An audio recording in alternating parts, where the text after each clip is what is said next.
तर 2 तासाचा प्रवास करून मी इकडं पोचलो दिल्लीला. न मला पटापट जायचं होतं इमिग्रेशन करायला. तर पका म्हणजे एवढा पाहत चाललो बाबा खतरनाकच. म्हणजे असं दिसतं दिल्लीचं एअरपोर्ट. इमिग्रेशन करून झालं यो बोर्डिंग पास माझा. न इकडे वाट बघतो कारण की मला पॅरिसला दिल्लीवरनं जायचा होता. तर ह्यो जो विमान आहे तो आपल्याला सोडणार होता पॅरिसला. पण काय भाई आतमध्ये गेलो तर हिलाही सीट होती.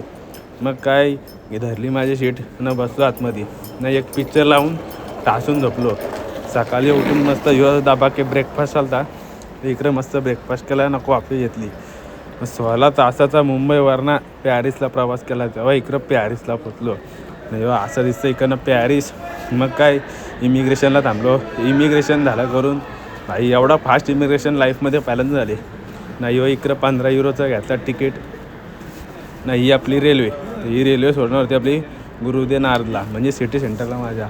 तर सिटी सेंटरला जायला इकडं बेडरूम बसलो न थोड्या वेळानंच पाऊण तास मी बसलो सिटी सेंटरला. मग ह्यो माझा हॉस्टेल आहे.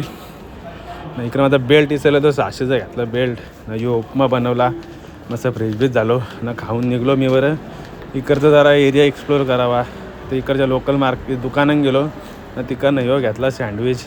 लय मोठा होता अर्धा फेकून दिला एवढा डेंजर होता. न इकडं थोड्या वेळानं बसलो माउंट मार्तेला.